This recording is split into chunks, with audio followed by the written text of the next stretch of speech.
Básicamente, obviamente se enfoca en pacientes con diabetes mellitus complicados. Un instante, a ver, por acá. Bien, colegas. Vamos a ponernos siempre un casito clínico importante, en este caso, antes de poder iniciar, en este caso, la definición y a su vez también el desarrollo del tema. Hay que mencionar que, digamos, viene un paciente adulto mayor, sexo masculino, ingresa a la unidad de shock trauma traído por familiares al servicio de emergencia. Soporoso, en posición semifolio lo observan, presenta respiraciones rápidas y profundas, aliento cetónico, taquipneico, presenta mucosa oral seca, piel fría, deshidratada, pálida, con llenado capilar lento. Mayor a 4 segundos, abdomen distendido, con ruidos hidroaéreos ausentes, pulsos periféricos débiles. Se le observa la relajación de esfínteres. El paciente se defeca, se orina en grandes cantidades. Además de ello, familiares refieren que el paciente es diabético tipo 2 y que hace 3 días estuvo cursando con mucho cansancio, poliuria, polidipsia, polifagia, además de no llevar al hogar un control estricto de la glucosa, así como también de no tomar, en este caso, tratamiento alguno para la diabetes. Teniendo en cuenta ello, se le controla las funciones vitales. ¿Controlan ustedes las funciones vitales? Le encuentran taquicárdico, hipotenso, con una respiración de 32 respiraciones por minuto, satura 90%. Estado general del paciente, soporoso. Como está taquicárdico, le toman en este caso un EKG y encuentran en este caso pues taquicardia sinusal con ondas T positivas, picudas, respiraciones rápidas y profundas de tipo en este caso pues Kussmaul, la piel fría, pálida, deshidratada, un llenado prolongado a 4 segundos, una escala de coma de Glasgow de 7/15, pupilas isocóricas reactivas, no tolera la vía oral, paciente nauseoso con los ruidos hidroaéreos ausentes negativos, es decir, peristaltismo intestinal detenido, deposiciones, en este caso líquidas hacia el momento, o que han reportado en este caso los familiares, glucosuria, un flujo urinario de 6.000 mililitros en hora, 6.000 mililitros hora, ¿sí? Además de ello, una glucosa de 300 miligramos por decilitro, un pH 7.0, 1, un dióxido de carbono, una presión de dióxido de carbono de 14, un bicarbonato de 6, un lactato en 8 y un exceso de base de -22. Muy bien, jóvenes, tienen un paciente con estas características. ¿Qué harían con este paciente? ¿Cuáles serían en este caso sus acciones inmediatas con este paciente? A ver, antes de iniciar, ¿qué harían con este paciente? ¿Qué es lo primero que harían? Obviamente, ¿qué harían con este paciente? A ver, ideas jóvenes. Jóvenes, Como está con una Glasgow menor a 8, se procedía a una intubación. claro, aseguraríamos la vía aérea, ¿no? Un rasgo de 7, ojo, menos de 8. Existe riesgo en este caso de broncoaspiración o que la lengua caiga hacia atrás, hay obstrucción en la vía aérea. A pesar que está con taquipnea, ojo, el trastorno del sensorio y la escala de Glasgow. Obviamente no me aseguré, amigos, que ese paciente no pueda proteger efectivamente la vía aérea. Bien, entubamos al paciente. Aseguramos una vía aérea permeable. De repente por ahí, hasta podríamos en este caso llevar al ventilador mecánico para manejar tanto la frecuencia respiratoria como la oxigenación del paciente, porque te satura el 99% y está, ojo, tiene respiraciones rápidas y profundas. Y obviamente eso no son respiraciones efectivas. Por ahí podrías manejar en este caso inclusive las presiones de los gases a nivel de sangre arterial. Muy bien, ¿qué más harías? ¿Se habrá solucionado el problema? Hidratación y bueno, eh, aparentemente es bueno, es una cetoacidosis diabética, se inicia también infusión de insulina porque, bueno, por las ondas T positivas hay una hipercalemia, ¿no? Muy bien, entonces hidratas al paciente, lo hidratas bien y luego ¿qué haces? ¿Cuál sería el siguiente paso? Canalizando vías periféricas de grueso calibre, Sí. hidratas al paciente. Luego, ¿qué harías? ¿Qué harías? Inicio infusión de insulina. Inmediatamente infusión de insulina. Bueno, vamos a ver, inicia infusión de insulina. Muy bien. ¿A cuánto iniciaríamos? Teniendo en cuenta de repente el paciente te pesa 60 kilos. Fácil, 60 kilos. 6 unidades por hora. Muy bien, 6 unidades hora. Muy bien. Muy bien, colega. Está muy bien. Las actuaciones en este caso de nuestro compañero nos ha indicado obviamente que ya ha tenido manejo de este paciente. La importancia en este caso de la hidratación y la importancia en este caso también, ojo, del uso oportuno de la insulina para poder, ojo, menguar el metabolismo anaerobio, evitar que el paciente se esté, en este caso, pues, usted utilizando las reservas internas, tanto de glucógeno hepático, así como también de los lípidos, para obtener, en este caso, energía. va a evitar, ojo, en este caso que exista acumulación o exceso de lactato y a su vez acumulación de, en este caso, cuerpos cetónicos. Entonces, sí, tenemos ahí una lógica, en este caso el cual ha seguido nuestro compañero y está muy bien. Así debemos de, efectuar, valorar nuestro ABCD. En el ABCD, el colega mencionó, sí, es un paciente con escala de comaglajo de 7. Hay riesgo de que se broncoaspire, hay que asegurar la vida. Muy bien. Es un paciente que está en shock de tipo hipovolémico. Hay que hidratarlo muy bien a ese paciente. Sospechamos en este caso de que es un paciente con cetoacidosis diabética, está con las glicemias elevadas.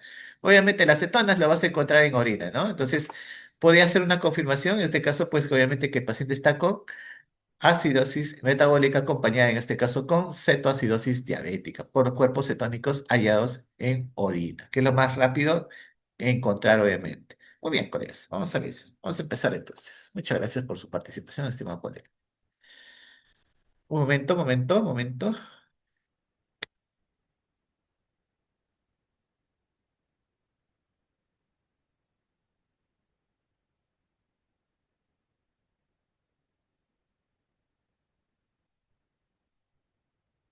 Hay que mencionar, creo que esta parte ya ustedes la han llevado en teoría, solamente un poquito nada más hacia rasgos mayores, nada más lo voy a mencionar. Recordemos en este caso que existen dos grupos importantes de diabetes mellitus, ¿no? El tipo uno y el tipo 2. Hay que hacer referencia que el tipo uno básicamente existe en este caso pues una ausencia o una deficiencia absoluta en este caso en la producción de insulina. Igual, pero el diabético de tipo 2 existe en este caso una función en este caso limitada, disminuida, acompañada en este caso de mucha resistencia o hormonas contrarreguladoras que evitan, ojo, en este caso, la acción idónea, en este caso de la insulina, el transporte, en este caso de la glucosa al interior de la célula. Entonces, sí, existen dos tipos de diabetes mellitus. Uno, en la cual pueden haber factores genéticos o factores ambientales que hayan desencadenado, en este caso, pues una activación inmunológica intensa que haya destruido, en este caso, las células beta y a su vez también, ojo, a muy temprana edad, y estas hayan llevado, lo más probable en este caso, a que el paciente no tenga una producción idónea o una ausencia de producción, en este caso, de esta hormona importante en la regulación, en este caso, de los valores de glucosa intravascular que aseguren un buen metabolismo, en este caso celular, y se aprovecha adecuadamente la glucosa producto, en este caso, de la digestión de los alimentos. Pero también tenemos un diabético de tipo 2 que por diversas circunstancias, ojo, en este caso, que puede ser, por ejemplo, la obesidad, puede ser, en este caso, pues, estilos de vida, digamos, maliciosos, sedentarismo, que acumulen, ojo, que lleven al paciente a una inflamación sistémica muy prolongada en el tiempo y al final de cuentas acumule cortisol, acumule, en este caso, pues, hormona de crecimiento, inducible glucagón, que lleve, en este caso, al paciente a la resistencia, en este caso por parte de la célula hacia la insulina, y este acumule grandes cantidades de glucosa intravascular y conlleve obviamente el desarrollo de la diabetes mellitus de tipo 2. Si vamos más allá, hay pruebas en este caso que importantes que nos servirían a nosotros para poder diagnosticar un paciente, ya sea en diabetes, ya prediabetes o un paciente obviamente con valores normales. Por ejemplo, la prueba A1C, que hace referencia en este caso pues a justamente la famosa prueba de la hemoglobina glicosilada. Valores en este caso superiores a 6,5% además, ya estaríamos frente obviamente a un paciente con diabetes. Pero en los servicios de emergencia muchas veces podríamos realizar estos tipos de, en este caso, de diagnósticos, por ejemplo, en glucosa en ayunas. Es decir, el paciente necesariamente por lo menos tiene que estar 8 horas en reposo, 8 horas en reposo antes de realizar este tipo de, en este caso, de examen. Mencionamos que es diabetes, ojo, si a pesar de las 8 horas en reposo tiene glucosas o glicemias superiores, en este caso, pues a 126 miligramos por decilitro. Y normal cuando estas son menores a 100 y podemos mencionar que por ahí de repente en este caso pues estaría siendo el paciente prediabetes si está entre 100 a 125 miligramos por decilitro. Pero hay que tener en cuenta en qué etapa de la vida estamos viendo al paciente, si es un adulto, un adulto mayor o de repente es un puber o un adolescente, para poder en este caso clasificar si es un tipo uno o un tipo 2. Ahora, en este caso, en esta circunstancia también podemos hacer una tolerancia oral, en este caso, pues a la glucosa. En este tipo de prueba, de por sí, 2 horas antes el paciente debió haber tomado un jugo glucosado, un zumo de, digamos, de algún tipo de jugo o un agua azucarada, una bebida azucarada, con la finalidad en este caso de hacer la prueba de tolerancia vía oral. Después de las 2 horas, en este caso de haber consumido esta bebida azucarada, vamos a mencionar en este caso pues, que es diabetes, sí o sí, que cuando en este caso la glucosa es mayor o igual a 200 miligramos por decilitro después de las 2 horas de haber consumido este alimento rico en azúcar. Y normal si es que este es menor a 140 miligramos por decilitro. Pero hay que tener en cuenta que muchos de nuestros pacientes vienen en el agudo, es decir, viene el paciente a la unidad o a los servicios de emergencia y tú le tomas una glucosa, tú no hay mucha, y si el paciente está desorientado, tú no sabes si el paciente ha comido o no. Entonces, en este caso vas a hacer una prueba aleatoria llamada también prueba casual o glucosa, ojo, y glucosa plasmática. En estas circunstancias, tú le vas a tomar la glucosa y si esta supera, en este caso, los 200 miligramos por decilitro, pues sospechamos en este caso pues de diabetes y podemos inclusive darle insulina a escala móvil, si es que, ojo, no tiene otra complicación de por medio. Ahora, como había mencionado, la cetoacidosis diabética es una complicación, en este caso obviamente es una emergencia metabólica, endocrina, importante en este caso de aquellos pacientes obviamente que tienen diabetes mellitus. Básicamente el paciente desarrolla una hiperglicemia difícil de controlar, acompañada de acidosis metabólica y a su vez también en este caso de acumulación de cuerpos cetónicos.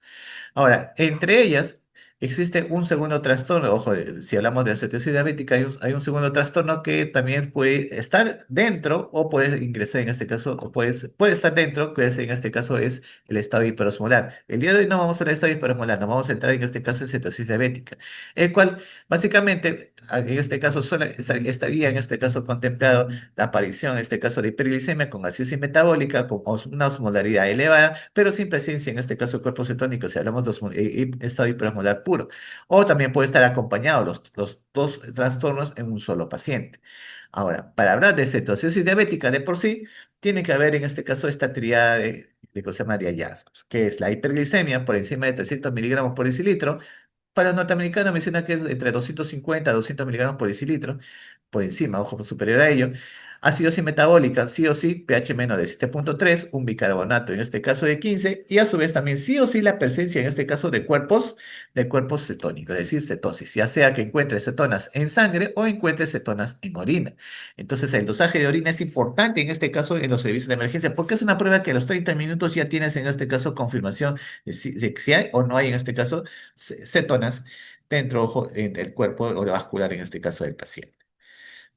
Ahora, hay factores que predisponen en este caso al paciente a quedarse, en este caso, pues, cetoacidosis diabética. Uno de ellos es la pobre adherencia al tratamiento, es decir, un paciente ya diagnosticado que no toma o que no se coloca su insulina, que no toma sus hipoglicemiantes, que no hace ejercicio, que no hace dieta, tiene una vida obviamente desencadenada, o sea, sin ningún tipo de ojo de miramientos, obviamente en una alimentación adecuadamente balanceada. Otras circunstancias son las infecciones. Ya pacientes con diabetes mellitus, cualquier tipo de infección, puedes compensar y desencadenar, ojo, en este caso, la aparición de este tipo, ojo, de complicaciones debido a que pues, no puede sostener adecuadamente su tratamiento para la diabetes, ya sea en la toma de hipoglicemiantes o la colocación de insulina. El síndrome coronario agudo también es un factor predisponente, en este caso, a que exista una complicación. Imagínate. El paciente con un IMA y aparte en este caso con cetoacidosis diabética. Estás entre, obviamente dos circunstancias, dos complicaciones importantes que uno que hace referencia en este caso pues al funcionamiento adecuado de la bomba cardíaca y el otro la necesidad en este caso de grandes cantidades de líquido para poder restituir las pérdidas que ha tenido, ya sea por los vómitos, por las náuseas o ya sea en este caso por las pérdidas por la poliuria o inclusive en este caso por las deposiciones que haya tenido. Teniendo en cuenta que un paciente tiene un corazón dañado, estás entre la espalda y la pared, entre darle o darle grandes retos, en este caso de líquidos, teniendo en cuenta que el corazoncito está obviamente pasando por un periodo de isquemia, lesión o necrosis. Los accidentes cerebrovasculares. Recuerda que en estos pacientes, el solo hecho en este caso de tenerlos hipervolémicos los puedes llevar al edema cerebral por eventos ya sea hemorrágicos, isquémicos o secundarios, en este caso, pues a traumas. El tema de que haya pancreatitis aguda, complicaciones estas que tienes que, ojo, que tener en cuenta acá, si bien es cierto, la hidratación es importante, pero el detalle que en este caso para que un paciente desarrolle pancreatitis aguda tiene que haber factores infecciosos o otros en ese caso que puedan coadyuvar a un metabolismo hepático alterado. el abuso del alcohol, a su vez también embolia pulmonar y trauma, fíjate, o sea, si, que tengan estos tipos, en este caso, pues de afectaciones agregados, en este caso, pues a la cetosis diabética, podía conllevar, en este caso, pues al paciente a inclusive a la muerte, en realidad. Ja, un poco de fisiopatología. Recordemos, en estas circunstancias, voy a poner para este lado acá, es importante esto de aquí, listo. ¿Por qué el paciente, por qué el paciente hace cetoacidosis diabética? ¿Qué circunstancia lleva? ¿Por qué el paciente tiene esa dificultad para poder, en este caso, metabolizar adecuadamente el azúcar y o que las células aprovechen adecuadamente el azúcar o que, en este caso, también factores protectores, entre comillas, podían agravar, en este caso, el pronóstico del paciente? Esta imagen es bien bonita, ¿por qué? Porque te dice, ¿no? Mira, fijémonos acá, voy a hacer mi lapicerito aquí. Recuerda en este caso que el páncreas, a través, en este caso, de las células alfa, secreta insulina. ¿Con qué finalidad? En este caso, obviamente, de aprovechar la glucosa en el vascular por parte de la célula y también en ciertas circunstancias, estas promueven, en este caso, pues, un adecuado uso, en este caso, de glucosa en el torrente vascular para el metabolismo, en este caso, de las células. Voy a borrar un rato mi dibujo por aquí, listo. Muy bien. ¿Qué observas? Te pregunto yo. Ten en cuenta en este caso, pues, que cuando hay, en este caso, glucosa, mucha glucosa en el vascular, mucha glucosa en el vascular, esa estimula, en este caso, la secreción de la insulina. ¿Sí? Momento, mi mouse. Esa estimulación aumenta en este caso la producción de insulina y esta de aquí, obviamente, promueve el aprovechamiento por parte de las células para hacer en este caso tu famoso metabolismo aerobio. Es decir, toma moléculas de glucosa y oxígeno y en la mitocondria va a comenzar, ojo, en este caso a hacer el famoso metabolismo aerobio. Va a generar entre 32 a 36 moléculas de ATP en el ciclo aerobio y ese ATP obviamente va a ser aprovechado en este caso por tus células. Perfecto. El exceso, en este caso, el exceso de azúcar que no es, ojo, que no es transportado al interior de la célula, la insulina obviamente promueve que este exceso sea transformado, en este caso, este exceso de glucosa sea transformado en glucógeno hepático, que son tus reservas, en este caso, de glucógeno ante cualquier periodo de inanición, que no hayas almorzado, que no hayas comido, o que de repente hayas hecho una dieta por ahí. El glucógeno hepático son las reservas que se utilizan solamente en esos momentos, ¿sí? Hasta ahí entendemos en este caso que el exceso, lo que no se aprovecha, la glucosa no aprovechada por tus células porque has comido de repente demasiado, te has dado de repente un atracón de alimentos, son transformados a nivel hepático en glucógeno hepático y también a nivel, ojo, hay que recordar, a nivel muscular también tenemos reservas de glucógeno. Ahora, entendemos muy bien que en los pacientes con diabetes mellitus tipo 1 no existe producción de insulina, ¿sí? No existe producción de insulina. Igual en el diabético tipo 2, o produce poco o hay mucha resistencia en este caso en este caso de la célula a la insulina por las hormonas contrarreguladoras. Entonces, hay que entender que la insulina no hace muy bien su trabajo o simplemente no existe en el torrente vascular del paciente. Ese exceso de glucosa es transformado en este caso en glucógeno a nivel hepático. Muy bien, pero ojo, ten en cuenta que tu cuerpo en esas circunstancias, al no poder aprovechar en este caso pues la glucosa del torrente vascular, va a comenzar a tener el paciente va a comenzar a desarrollar ciertos signos y síntomas que va desde el cansancio, desde el cansancio, que va desde el trastorno de estado de conciencia. Y como tu célula no va a poder alimentarse, entre comillas, no va a poder captar la glucosa, va a activar en este caso, pues, ciertos mecanismos protectores como es el apetito. El paciente va a tener hambre. Por más que coma el paciente, este no va a poder aprovechar en este caso la glucosa producto de la digestión de los alimentos y por lo tanto las glicemias se disparan las glicemias. Recuerda que no produce en este caso glucosa el paciente, no produce insulina el paciente, ¿sí? Esa glucosa a nivel renal, a nivel en este caso de los riñones, recuerda, a nivel renal, ese exceso de glucosa va a generar en este caso pues aumento de la presión osmótica, es decir, vamos a ver en este caso que la glucosa va a comenzar a jalar agua a nivel renal y a nivel renal ¿qué va a suceder? Va a aumentar en este caso el flujo urinario, mediada en este caso por la glucosuria. Eso se denomina glucosuria. ¿Por qué? Porque en orina vas a encontrar grandes cantidades de glucosa. Entonces el paciente tiene hambre, tiene poliuria y como el paciente está perdiendo grandes cantidades de agua, también se va a activar en este caso pues una respuesta protectora que es la sed. Tiene mucha sed, tiene mucha hambre y tiene poliuria. Ahora, el paciente, recuerde, ese flujo urinario va a estar aumentado. El paciente tranquilamente te puede perder de entre 2 hasta 6 litros en una hora. Ah, terrible este mouse. Ahora, yo te pregunto, estimado colega, ¿tú crees? Ya, perfecto, profesor. El paciente tiene sed, hay que darle agua. ¿Tú crees que ese paciente podrá tomar esa misma cantidad, en este caso, de fluidos que está perdiendo por la vía urinaria? Si es que, ojo, no está vomitando, si es que no se ha defecado. ¿Podrás tomar en una hora 6 litros de agua? ¿Podrás hacer la reposición de pérdida de fluidos que tiene el paciente por la vía digestiva? ¿Podrá ser factible esa vía digestiva? Te pregunta a ver cuál es.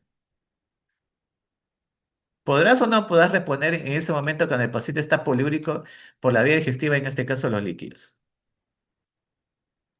No, Obviamente que no, ¿sí o no? Si a nosotros se le ajusta en 24 horas podemos tomar entre 2 hasta 3,5 litros diarios. Entonces, eso hace justamente que la vía oral no sea la mejor vía para la reposición de líquidos. Muy bien, habíamos quedado que el paciente tiene mucha hambre, porque las células no aprovechan, en este caso la glucosa intravascular, por más que coman, agrava más bien la hiperglicemia, aumenta más aún todavía los valores de glucosa vascular. El paciente tiene mucha sed porque a nivel renal, la glucosa a nivel renal está provocando diuresis osmótica, entonces hay glucosuria, el flujo urinario está aumentado, por eso hay poliuria, y entonces se activa otro mecanismo protector, en este caso de tu organismo, el sistema nervioso central, que hace, promueve a partir, en este caso de las células alfa del páncreas, la secreción de glucagón. Se secreta abundante glucagón. ¿Con qué finalidad? ¿O por qué lo hace? Porque tu cuerpo está pensando de que tú no estás comiendo. Está pensando de que estás pasando por un periodo de inanición, en este caso que ya está entrando, ojo, en este caso, a dañar tus tejidos. ¿Por qué? Porque recuerda, si tu célula no capta glucosa y en compañía del oxígeno no hace metabolismo aerobio, comienza a hacer metabolismo anaerobio. Entonces, para evitar ello, ¿qué haces? No, tu cuerpo, ¿qué hace? Voy a comenzar a utilizar en este caso mis reservas de glucógeno hepático. Entonces, el glucagón, al entrar en este caso, pues a la circulación hepática, va a comenzar a degradar el glucógeno hepático en moléculas de glucosa, agravando más, ¿qué cosa? Agravando más la hiperglicemia, más moléculas de glucosa en el intravascular. Y el paciente va a estar hiperglicémico. Y como no sigue aprovechando, en este caso las células, la glucosa intravascular, sigue degradando más cantidades de glucógeno hepático y tú sigues sintiendo más hambre. Va a haber un momento en el cual te vas a deshidratar tanto que vas a entrar a la segunda fase, en este caso de shock. O sea, estabas en pre-shock con tu estado hemodinámico todavía estable, taquicárdico, taquinéico por ahí, pero todavía no estabas hipotenso, y te chocas. En esa circunstancia, ¿qué va a suceder? Tu cuerpo va a comenzar a restringir el flujo sanguíneo de los órganos más periféricos, y dentro de ellos va a estar la piel y el tubo digestivo. La piel va a estar más resquebrajada, seca, llenado capilar lento. ¿Por qué? Porque el flujo sanguíneo lo está restringiendo tu cuerpo para los órganos, entre comillas, en los órganos diana, los órganos más nobles. Y al no ser suficiente, restringe el flujo sanguíneo a nivel del tubo digestivo. Es decir, el peristaltismo intestinal se detiene. Hay vasodilatación gástrica y por lo tanto Podrás tener sed, pero se agrega en este caso las náuseas. Es ahí donde el paciente ya no tolera la vía oral. Le das agüita, tendrá sed, pero lo vomita. ¡Buah! Lo vomita. ¿Por qué? Porque se ha detenido el peristaltismo intestinal, porque se ha suprimido el flujo sanguíneo a nivel del tubo digestivo. Para preservar el flujo sanguíneo, y en este caso para los órganos como el riñón, pulmones, hígado, cerebro, corazón.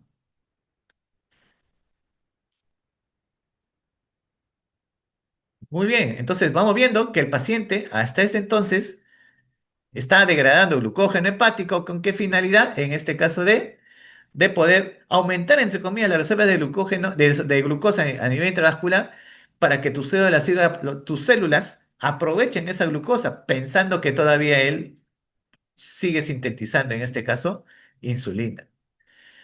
Pero también hay que mencionar que hay hormonas contrarreguladoras, que aparecen en intravascular, que en vez de ayudar, complican la situación del paciente. Estas hormonas contrarreguladoras aparecen en los pacientes diabéticos de tipo 2, más en tipo 2 que tipo 1. ¿Qué hacen? Por ejemplo, tenemos aquí el cortisol y la hormona de crecimiento. El cortisol y la hormona de crecimiento, conjuntamente con la epinefrina, inhiben o dificultan el paso, en este caso, el paso o la función, en este caso, de la insulina de transportar glucosa discúlpeme, del intravascular al intracelular. Estas, como dice, esto como mencionamos, estas benditas, ¿qué hacen? Inhiben, interrumpen el transporte de glucosa al interior de la célula.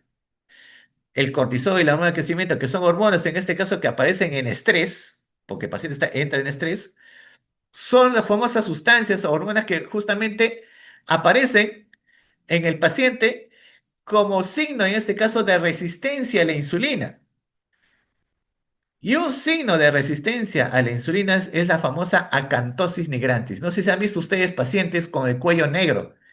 Ustedes lo han bañado al paciente.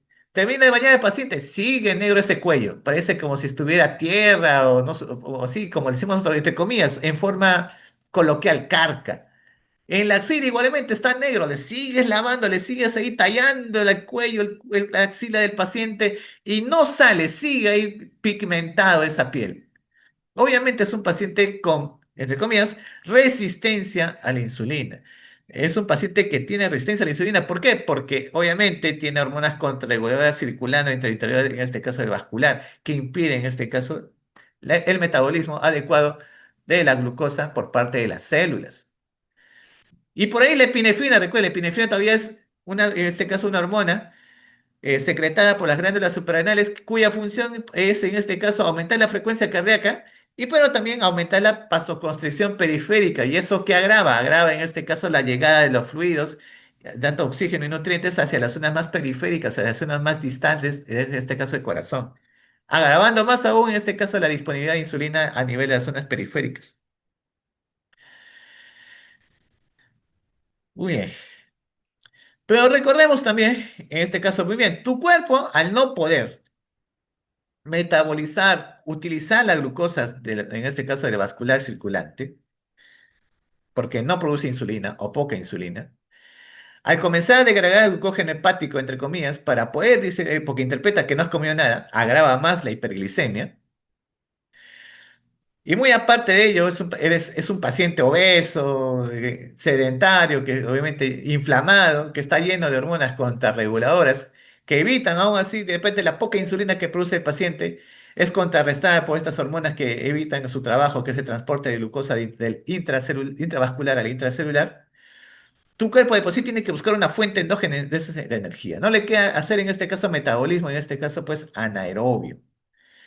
Y dentro del metabolismo anaerobio, ¿a quién tenemos? En este caso, pues a la lipólisis. Es decir, la deficiencia, en este caso de insulina, hace que tu cuerpo busque fuentes internas, fuentes exógenas, en este caso energía. Dentro de ellas agarra a tu tejido adiposo. Destruye, en este caso, o metaboliza, en este caso, pues el tejido adiposo y obtiene dos subproductos, que es el glicerol y los ácidos grasos. El glicerol, el glicerol, a través del proceso de la gluconeogénesis, es transformado en glucosa. ¿Y eso agrava qué más? Agrava más la hiperglicemia del paciente. O sea, ya tienes otro factor más. tienes la glucosa que no es metabolizada por la célula del paciente, tienes el glucógeno que está siendo en este caso pues metabolizado en glucosa, aumenta más la hiperglicemia del paciente y aparte tienes otra fuente, en este caso pues que mediante el proceso de la gluconeogénesis, que es el glicerol, es transformado en glucosa, se dispara la glucosa en el paciente. Y muy aparte, por ahí hormonas contrarreguladoras circulantes que inhiben, en este caso, la poca insulina depende que metaboliza el paciente y obviamente no ayuda al aprovechamiento, en este caso, por parte de las células. El segundo subproducto, en este caso, pues son los ácidos grasos libres, que mediante el proceso, en este caso, pues de la cetogénesis, vas a encontrar, vas a, en este caso, pues a transformar estos subproductos en cetonas. Vas a transformar, vas a conseguir, si bien es cierto, a lo mucho conseguirás 2 moléculas de ATP, que no es suficiente. Ojo, ten en cuenta que en un ciclo de Krebs obtenías entre 32 a 36 moléculas, en este caso de ATP. Estos ciclos solamente te aseguran 2 moléculas de ATP, por eso es que tu cuerpo rápidamente comienza a hacer lipólisis para poder en este caso, pues menguar, o poder en este caso, discúlpeme, poder completar lo basal en este caso el número de ATPs necesarios para que pueda sostenerse la célula, por eso que aumenta, se dispara en este caso los cuerpos cetónicos. Y aparte de ello, otro subproducto en este caso es el ácido láctico, es decir, producto en este caso en este caso de la cetogénesis, es que acumules ácido láctico que lleva al paciente a la acidosis láctica, es decir, metabolismo anaerobio, acumulación de ácido láctico y por lo tanto acidosis de tipo metabólica, impulsada en este caso por la acumulación de lactato. Recuerda que el paciente con diuresis osmótica, grandes pérdidas en este caso de líquidos por las vías urinarias, va a llevar al paciente en este caso a qué cosa? A la depleción, en este caso de hidroelectrolítica. En un inicio vas a ver al paciente hipercalémico, claro que sí, porque recuerda que está haciendo acidosis metabólica, hay pérdida de la permeabilidad de la membrana celular, el potasio del intracelular se escapa, sale a cualquier espacio, se va al intravascular y se pierde por las vías urinarias. Inicialmente lo vas a ver hipercalémico, pero cuando este trastorno está muy, pero muy prolongado en el tiempo, vas a ver al paciente hipocalémico. Y aparte, por las vías urinarias vas a encontrar obviamente, en este caso, pues cetonas. Cetonas obviamente vas a encontrar por las pérdidas, o obviamente por el proceso, en este caso, de degradación del tejido adiposo.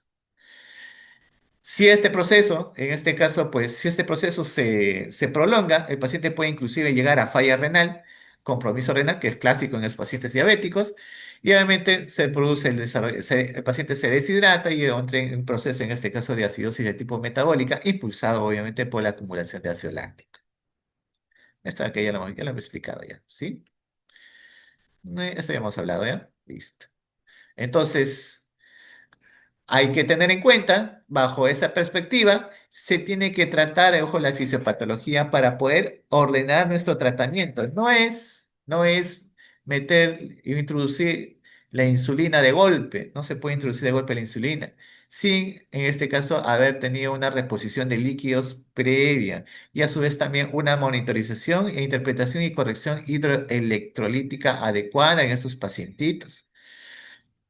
Ahora, signos y síntomas. Hay que tener en cuenta que los signos y síntomas van a ir desde disminución de estado de conciencia. Recuerda que el encéfalo, al igual, ojo, que todos los tejidos, no va a poder captar la glucosa intravascular y por lo tanto va a haber trastorno de estado de conciencia. La respiración rápida, acelerada y profunda es producto, ojo, en este caso de la acidosis. Ojo, es una respiración acidótica, la famosa respiración Kussmaul. La resequedad de la boca y la piel, ojo, responde en este caso pues a la pérdida de grandes líquidos por conductos, por las vías urinarias. El enrojecimiento, en este caso pues de la cara, responde en este caso, recuerda, a acidosis. Hay vasodilatación y pérdida, en este caso, de la permeabilidad de la membrana celular. Por lo tanto, hay pérdida igualmente de temperatura. El aliento, olor a frutas, esa halitosis, olor a frutas, algunos dicen tutti frutis, es producto en este caso de presencia de cetonas. Hay un olor característico en esos pacientes cuando respiran, que exhalan. El dolor de cabeza, rigidez muscular, náuseas y vómitos son producto en este caso de la hipoperfusión, al igual que el dolor abdominal. Recuerda que El tubo digestivo también suprime, ojo, va a haber un momento en el cual se va a suprimir en este caso el flujo sanguíneo a nivel del tubo digestivo y eso que genera disminución del peristaltismo intestinal, vasodilatación, en este caso de la cámara gástrica, produce dolor. ¿Por qué? Porque se acumula gases el paciente y a su vez también, ojo, va a haber una gastritis química y náuseas y vómitos, producto, ojo, en este caso de detenimiento del peristaltismo intestinal. Ahora, si bien es cierto, el paciente sacrifica piel, tubo digestivo, el próximo quien se va, en este caso es los riñones. Hay disminución de la perfusión renal. Ahí es ahí donde tienes que asustarte, porque el paciente inclusive puede terminar en diálisis y eso es lo que menos queremos, que el paciente conserve la función renal, es lo que deseamos y preservamos mediante, ojo, la hidratación que damos al paciente con cetoacidosis diabética. Cuadro clínico, recordemos, hiperglicemia, acidosis, deshidratación y otros vómitos, taquicardia, fiebre, hipotensión. Son, ojo, signos clásicos en este caso del paciente con cetoacidosis diabética. Si vamos más allá, entonces el diagnóstico básicamente va a tallar, en este caso, una interpretación de gases arteriales acompañado de otras pruebas, como en este caso el examen de orina con la mola. Por ello, justo es importante mencionar, ¿no? Si no es examen de orina, puede ser un examen de sangre que nos haga, en este caso, que nos confirme que existen en este caso cetonas. Si hay cetonas, estamos entonces frente a un paciente con cetoacidosis diabética, el cual puede ser desde leve, moderada a severa. Y ello va a depender mucho, ojo, en este caso del pH, si es una acidosis desde leve a moderada a severa, incluyendo en este caso la medición de la glucosa. Basta y sobra que esté por encima de 250 miligramos por decilitro para mencionar si es un paciente con hiperglicemia. Ahora hay que tomarle una gasometría arterial para determinar si es una hiperglicemia acompañada de una acidosis metabólica leve, moderada o severa, y si está presente en este caso las cetonas, entonces estamos frente a una acidosis metabólica por cetoacidosis diabética. Entonces, cuando trates en este caso al paciente, en tu tratamiento o en tus cuidados, como criterios de resolución, tienes que tener en cuenta que la glucosa tiene que estar por debajo de 200 miligramos por decilitro, un bicarbonato mayor a 18, un pH mayor a 7,3 y una anión gap por debajo de 12 puntos. Ahora, teniendo en cuenta esos criterios de resolución, es sobre la cual, ojo, voy a hacer mi monitoreo, en este caso del medio interno del paciente. A este paciente a horario, cada hora, cada 2 horas, se le va a ir tomando una gasometría arterial para ir viendo en este caso cómo va yendo en este caso el medio interno del paciente conforme yo voy dándoles mis retos de fluidos. A ver, entonces, dentro de los principios generales del manejo del paciente con cetoacidosis diabética, como muy bien dijo en este caso nuestro colega, profesor, hay que hidratarlo al paciente, sí, hay que hidratar. La hidratación es la piedra angular en este caso del manejo del paciente con cetoacidosis diabética. Tú haces una correcta hidratación y luego tienes que, ojo, valorar los electrolitos. Si hay necesidad de corregirlo, lo corriges. De repente porque lo más probable es que debe estar hipocalémico. Corriges la hipocalemia. Pasas tus retos en ojo de potasio. Procuras que el potasio esté por encima de 3,2 equivalentes litros. ¿Con qué finalidad?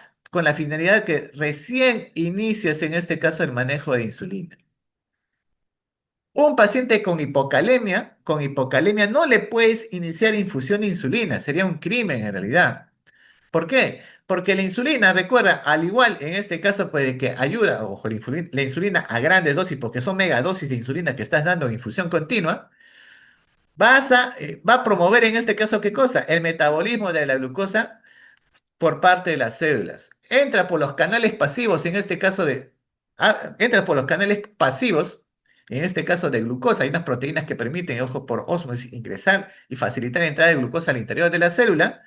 Pero también, ojo, restablece la bomba sodio ATPasa, lo que va a generar, ¿qué cosa? La entrada de potasio al interior de la célula, utilizando obviamente moléculas de ATP. Entonces, si va a promover el ingreso de glucosa al interior de la célula, también lo va a hacer en este caso de potasio. Y si tu paciente está hipocalémico, de hecho que va a tener, ¿qué cosa? Arritmias cardíacas. Al final le puede provocar un paro cardíaco al paciente por hipocalemia, si es que tú no le has restituido anteriormente, en este caso, el potasio a nivel de vascular. Esos 3 puntos son importantes, jóvenes, antes de introducción de insulina. Algunos dicen, ya vamos a darle insulina primeramente, ni siquiera lo han hidratado.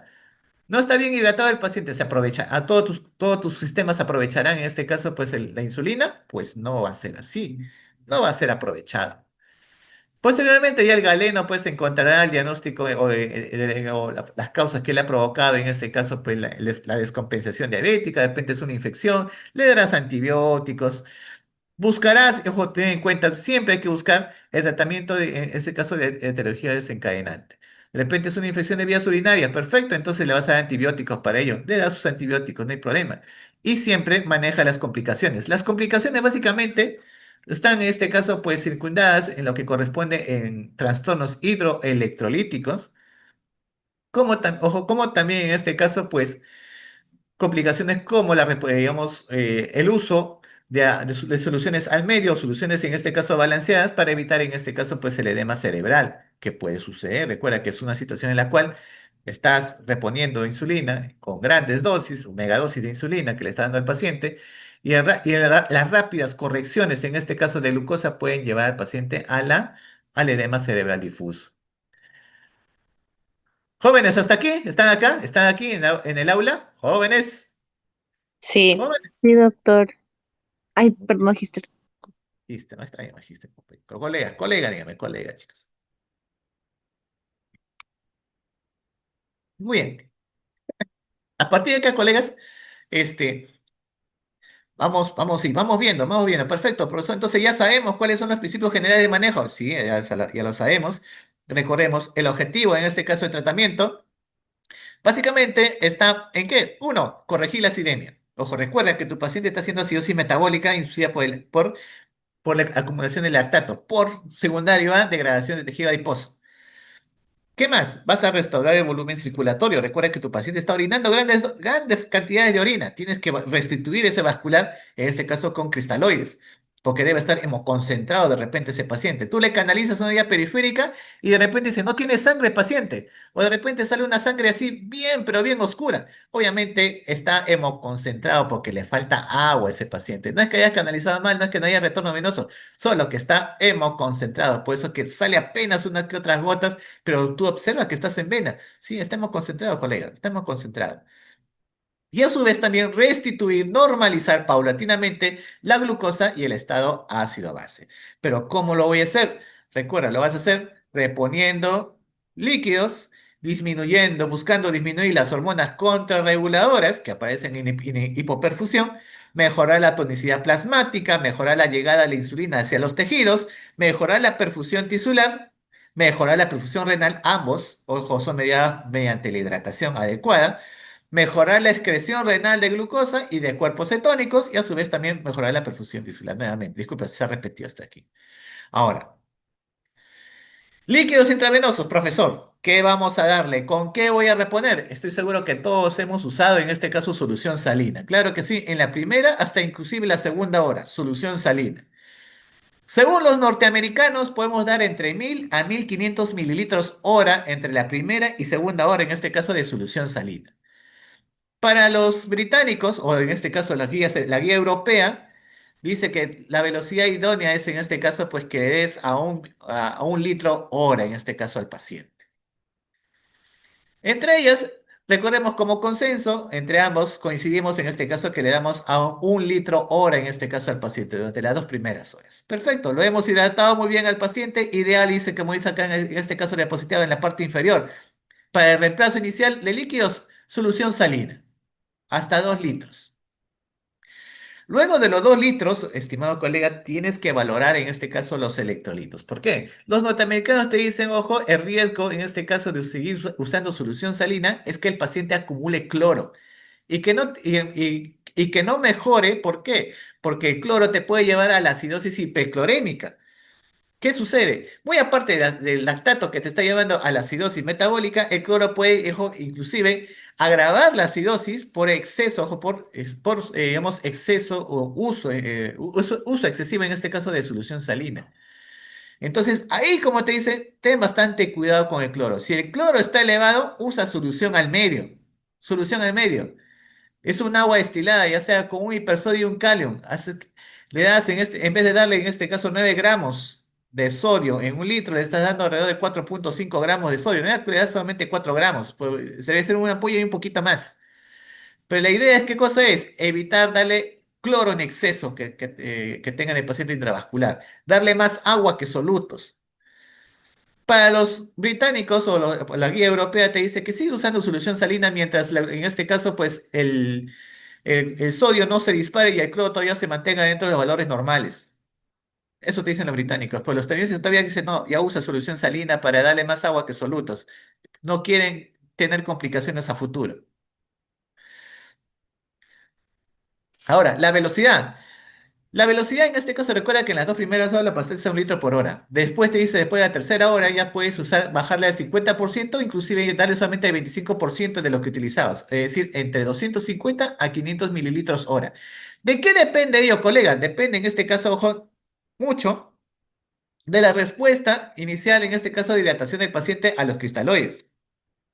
No vaya a ser que entre primera y segunda hora le diste 1 litro hora y el paciente se te congestione o tenga signos de congestión pulmonar. Entonces ahí tienes que, ojo, bajarle la velocidad. ¿Con qué finalidad? De evitar el edema agudo del pulmón. Y a su vez, de repente, con los 2 litros ha sido de repente una carga excesiva y el paciente ha disparado el cloro sin sobrepasar el valor máximo. Entonces ahí te dice, bájale la hidratación. Hay que seguir hidratando el PET con solución salina si es que no quieres usar solución salina al medio. A ver, esta diapositiva debió estar más adelante. Voy a saltar la siguiente, ¿sí? Después regresamos. Ahora, estás hidratando al paciente. Estás hidratando al paciente. ¿Qué te toca hacer? Te toca valorar los electrolitos. Vas a valorar sodio, cloro y en especial el potasio. ¿Por qué? Porque recuerda, como dijo su compañero, hecho correcciones, corregimos. Hacemos corrección hidroelectrolítica y de ahí, ¿qué tenemos que hacer? Tenemos que iniciar infusión de insulina. Claro que sí, pero no puedes iniciar la infusión de insulina si todavía, ojo, no tienes valores de potasio por encima de 3,3 o 3,2 miliequivalente litro, para evitar en este caso el riesgo de arritmias inducidas por la hipocalemia.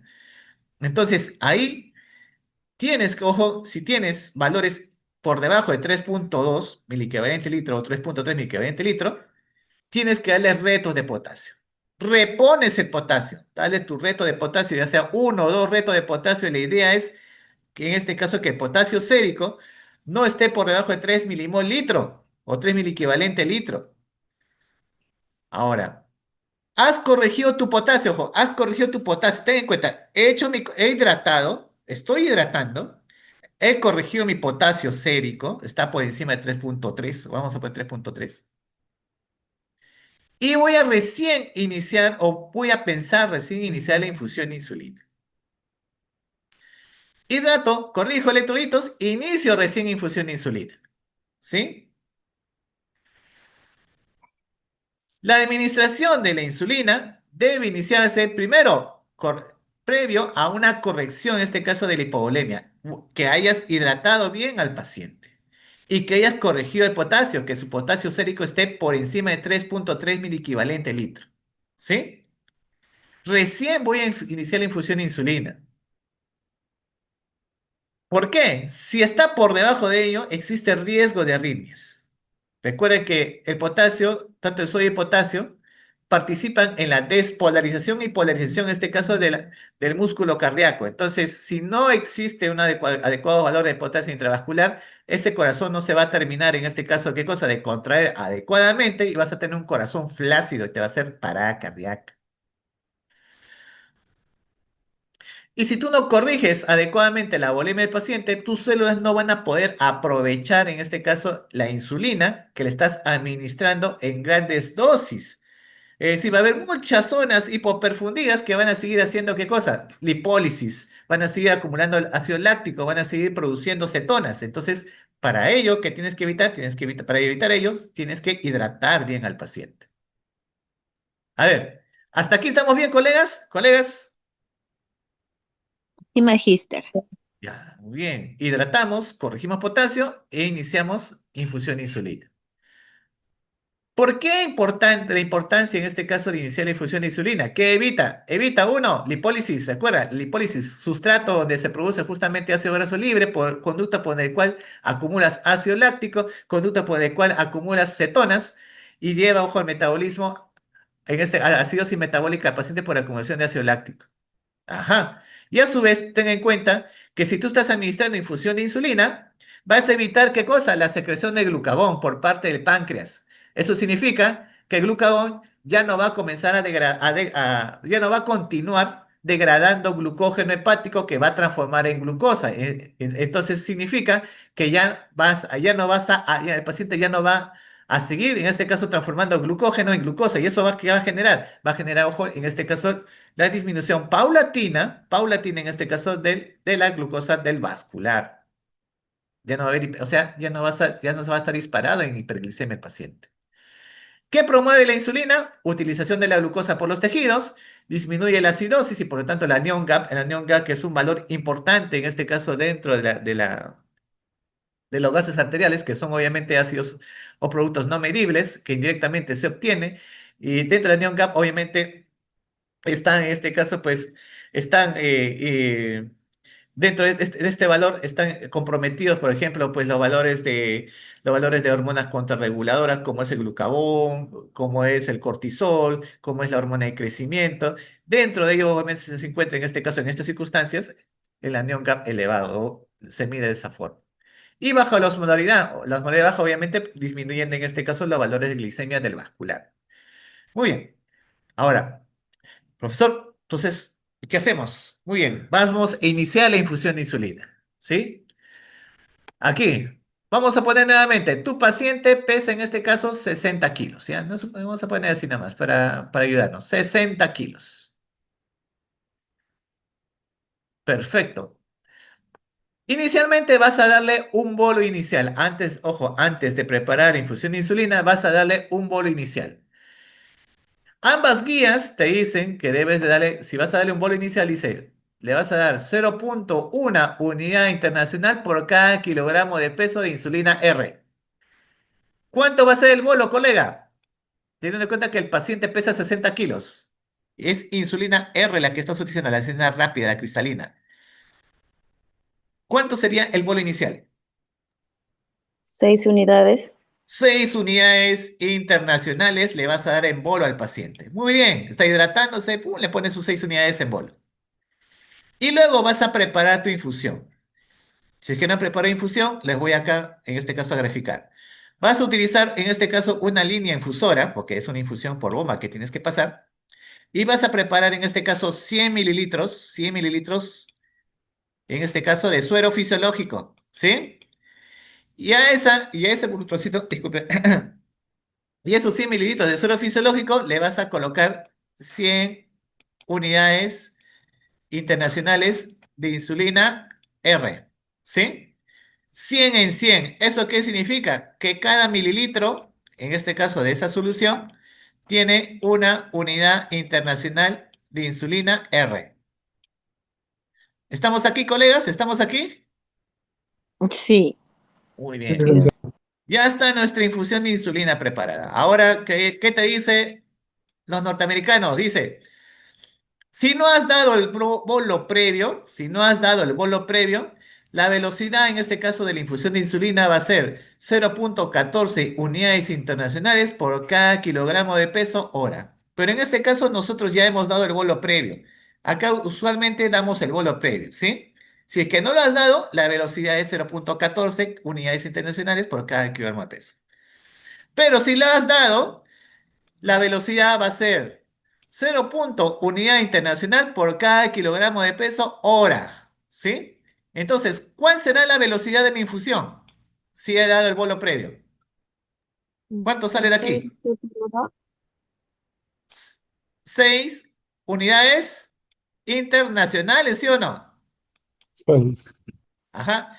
Recuerda que tu solución es por cada mililitro tiene una unidad internacional. Eso significa que mi bombita va a estar a ¿cuánto? Eso mismo decir, a 6 mililitros hora. ¿Se entiende, no? ¿Se entiende? ¿Colegas? No, no entiendo, profesor. Ya, no te Lo preocupes. mismo, o sea, del bolo, ¿no? Simplemente sería 6 S por hora, porque si se dio 6 unidades en bolo, sería 6 S por hora. Ah, exacto. Recuerda que tu solución es 100 unidades internacionales hay en 100 mililitros, ¿sí o no? La proporción es 1 mililitro tiene una unidad internacional, ¿sí o no? Entonces, tú aplicando en este caso la velocidad de la infusión, aplicando esta formulita, ¿qué te sale? Te sale en este caso 6 unidades internacionales que tienes que darle por hora. Pero eso es lo mismo decir 6 mililitros hora, porque esta infusión tiene esa proporción, ¿sí o no? ¿Se entiende? ¿Se entiende? ¿Me deja entender? Sí. Es como decir, ¿no? Por 6 arriba y por 6 abajo. 6 mililitros, 6 unidades internacionales. ¿Se entiende, no? ¿Se entiende? ¿Esos 6 mililitros lo va a pasar en una hora? Exacto. Por hora, porque esta es una infusión continua. Le está dando megadosis a ese paciente hasta que corrija la acidosis metabólica, hasta que la glucosa sea menor a 200 miligramos por decilitro, hasta que desaparezca en este caso cuerpos cetónicos, que es sinónimo en este caso metabolismo de las grasas. Va a continuar a 6 mililitros hora. ¿Sí? ¿Se entiende? ¿Se entiende, colegas? Mi garganta hasta que se me seca. Sí, maestra. Muy bien, entonces voy a borrar estas imágenes acá. Profesor, mi paciente ingresó con 350 de glucosa. Mi paciente pesa 60 kilos, pero me indicaron de repente por ahí, o de repente me dijeron, sí, 6 unidades, pero yo quiero bajarle la glucosa rápidamente, así que le di 10 unidades internacionales en bolo. Y a la hora su glucosa ya estaba en 99. ¿He logrado mi objetivo, sí o no? Por el bolo, sí. Claro. ¿Han logrado el objetivo, sí o no han Pero logrado el objetivo? demasiado, ya se está bajando también ya, doctor. No, Ya, entonces, ¿le damos de alta o no le damos de alta? ¿Qué dicen? Ya está en no. 99, está en nuestros valores No, tienes normales. que mantenerlo en vigilancia No, todavía. Ajá, Observación aún. no se puede bajar muy rápido tampoco la glucosa. ajá. La guía es bien clara, dice, no puedes bajarle violentamente la glucosa al paciente. Mira, imagínate, acá está tu encéfalo, ¿sí o no? Vamos a ponerla acá, léeme de acá. Recuerda que usamos que acá el encéfalo tiene abundante, en este caso, ¿qué cosa? Abundante glucosa intravascular que no puede ser aprovechada porque no hay presencia de insulina. Le das el bolo de insulina violentamente, indebidamente, por encima de lo que establecido, por encima de lo que debería recibir el paciente. Entonces, ¿qué hace esa insulina? Chapa toda esta glucosa y lo ingresa violentamente al intravascular, al intracelular, especialmente dentro del encéfalo. Y recuerda que la glucosa hace, ojo, la glucosa hace un proceso, en este caso, de ósmosis. Si ingresa la glucosa violentamente al intracelular, ¿qué va a jalar, jóvenes? ¿Jalará o no jalará también agua? Sí, Jala agua, va a ¿sí o no? jalar agua y sodio y eso va a causar edema también. Va a provocar edema cerebral y el paciente va a entrar en trastorno de estado de conciencia porque le bajaste bruscamente la glucosa y además el tratamiento o los cuidados de enfermería que tú le vas a dar al paciente no se centran en bajar la glucosa, se centran en disminuir, ¿qué cosa? El metabolismo de las grasas. Evitar qué cosa? La lipólisis, evitar la acumulación de ácido láctico, evitar la producción de cetonas. No es bajar de la glucosa. Esa no es, en este caso, la solución en el paciente con cetoacidosis diabética. Un instante, jóvenes, un instante, un instante. Muy bien. Entonces, un instante, jóvenes, un instante. Me están llamando por acá. A ver, ¿qué pasó? ¿Qué pasó? Entonces, entendemos de que esa no es, en este caso, esa no es eso no es lo que yo quiero. Muchas veces se confunden, no, hay que bajarle la glucosa como sea y con eso se soluciona el problema. No se soluciona el problema así. ¿Qué te dice la guía? Dice, si la glicemia no disminuye, ojo, indirectamente te dice que la velocidad de la glucosa que tienes que tú bajar por hora es entre 50 a 75 miligramos por decilitro. Esa es la velocidad ideal en la cual tú tienes que ir bajándole paulatinamente a ese paciente mediante la infusión de insulina en el paciente con cetoacidosis diabética, entre 50 a 75 miligramos por decilitro. Si a pesar de ello no baja en la primera hora, tú recién piensas en aumentarle, en este caso, la velocidad de la insulina. Recién aumentas la velocidad de la insulina. Pero antes no lo haces. Ah, muy bien. ¿Esta es la velocidad ideal? Sí, a esa velocidad, en este caso, tú tienes que hacerlo. ¿Por qué? Por el riesgo, ojo, de hipoglicemia. La hipoglicemia también es una complicación. El paciente con sentencia diabética esté con hipoglicemia. No puedes hacer ello. ¿Sí?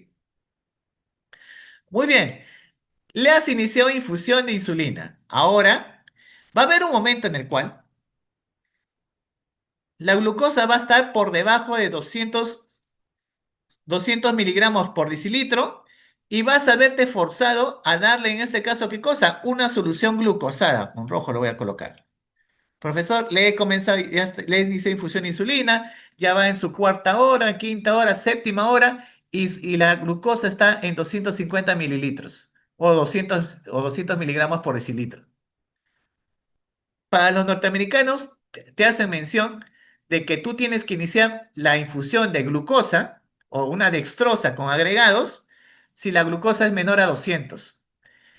Para la guía europea te dice que cuando esté por debajo de 250 miligramos por decilitro, recién inicias una solución glucosada.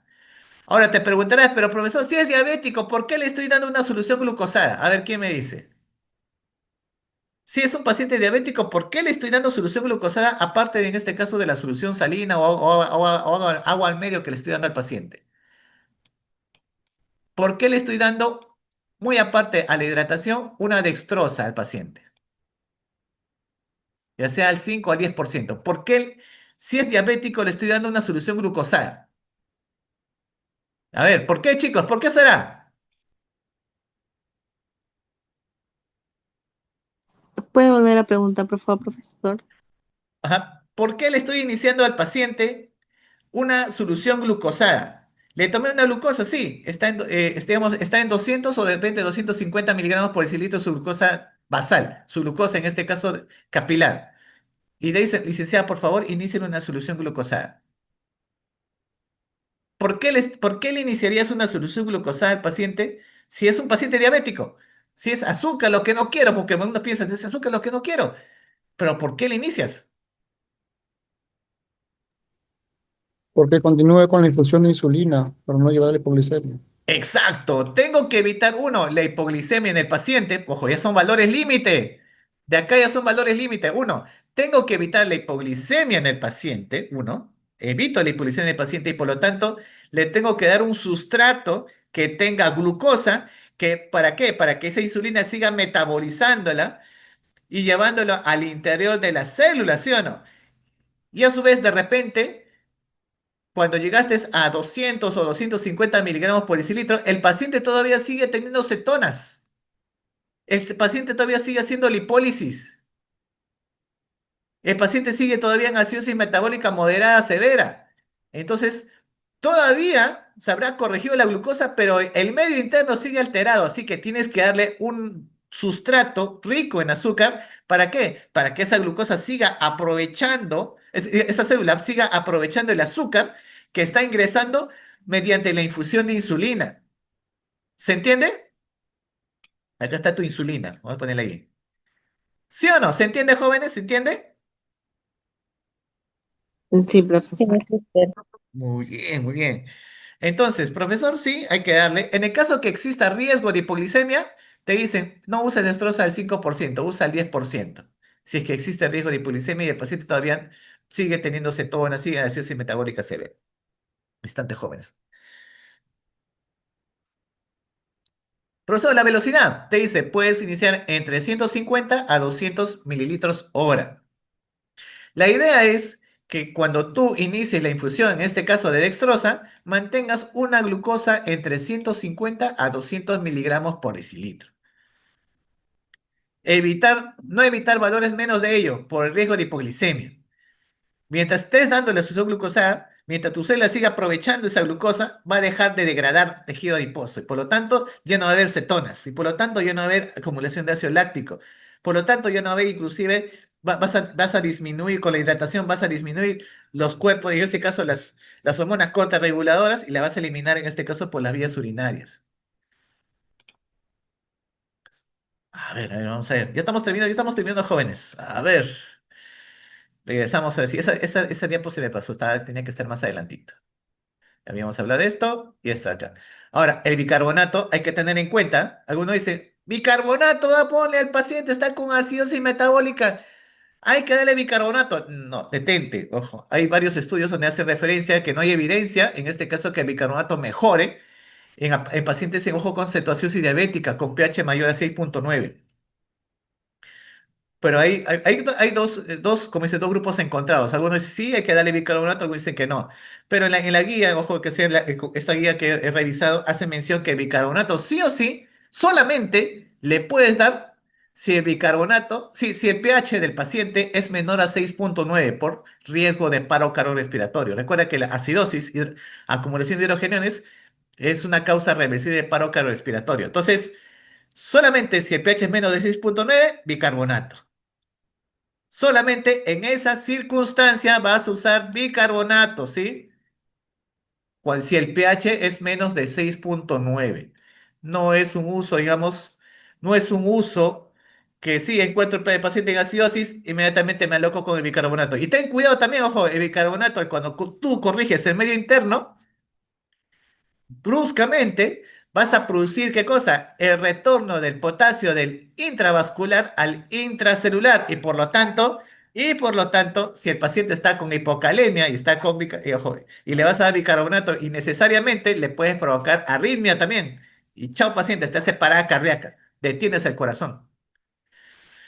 Entonces, conclusiones. Una buena hidratación, una buena corrección de electrolitos y un manejo de la insulina idóneo. A su vez, también, ojo, es la piedra angular en este caso de manejo con pacientes con cetoacidosis diabética. Después vendrá, obviamente, el tema de diagnóstico médico, el tratamiento de etiología con antibióticos. Importante el manejo, en este caso, de las complicaciones, como el edema cerebral, la hipoglicemia o, en todo caso, inclusive trastornos hidroelectrolíticos que tengan que ver con el cloro o con el potasio. Algunos criterios de resolución, recordemos. Yo menciono que mi paciente ya no tiene cetoacidosis diabética si el pH está mayor a 7,3, muy bien. Bicarbonato mayor a 18, solito se ha corregido. Glicemia menos de 250 miligramos por cilitro. Y el paciente ya tolera la vía oral. Ah, claro que sí. Recuerda que estaba hipoperfundido. El tubo digestivo se hipoperfundió, dejó de recibir flujo sanguíneo. Pero cuando significa que el paciente ya tolera la vía oral, significa que el flujo sanguíneo, el gasto cardíaco está perfundiendo tubo digestivo, el peristaltismo intestinal ha retornado y por lo tanto el paciente ya no vomita. Ah, y recuerda acá me faltó. ¿Qué falta aquí? Cetonas. Cetonas. ¿Positivo o negativo? ¿En orina o en Negativo. sangre? ¿Positivo o negativo? Como criterio de resolución. Negativo. Negativo, doctor. Negativo, exacto, negativo. Para el caso clínico que habíamos mencionado, ¿qué diagnóstico de enfermería podríamos plantear en este paciente? A ver,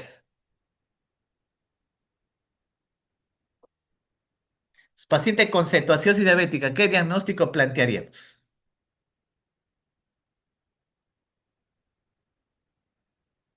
Colegas, ¿qué diagnóstico plantearíamos?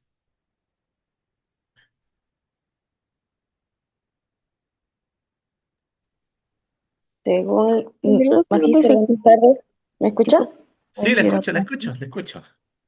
Sí, según la nueva NANDA, el riesgo de autogestión del patrón de glucemia ineficaz. Claro, muy bien. Hay unos diagnósticos extraños, ya no es riesgo de glicemias inestables como era antes, ¿no? Han cambiado ciertas circunstancias. Uno, ¿podríamos plantear déficit de volumen de líquido, sí o no? Sí, sí, déficit o Ajá, desequilibrio, aunque ya no hay desequilibrio, pero ahora es déficit. ajá. Muy Déficit bien. de El líquidos. paciente vomita, tiene poliuria, polifagia, inclusive por pH insensible está aumentado, ¿sí o no? ¿Podríamos o no podríamos? Ojo, si el paciente, ojo, recuerda, hay un factor etiológico que desencadena, en este caso, la descompensación diabética en el paciente. Muchas veces, en estos climas actualmente, la causa más común va a ser en este caso las iras. En el caso clínico que les he planteado, el paciente tenía crepitantes en ambos campos pulmonares. Era una neumonía, un paciente diabético que tuvo neumonía y por eso se descompensó. Solo en esas circunstancias, acá aparece ese diagnóstico, ojo. Tener en cuenta, solo en este caso hay que buscar la etiología y de repente por ahí plantear un diagnóstico que vaya, en este caso, enmarcado al tratamiento y cuidado del paciente con respecto a la etiología que ha desencadenado esta descompensación diabética, ¿sí? ¿Podríamos o no podríamos también plantear perfusión tisular ineficaz? ¿Qué dicen? Sí, Hay hipovolemia, hay acidosis sí, metabólica, ¿sí o no? por la hipovolemia que tenía. Y por la acidosis metabólica también podría ser riesgo de desequilibrio ácido-base, doctor. Claro que Magíster. sí, licenciado, colega, dígame.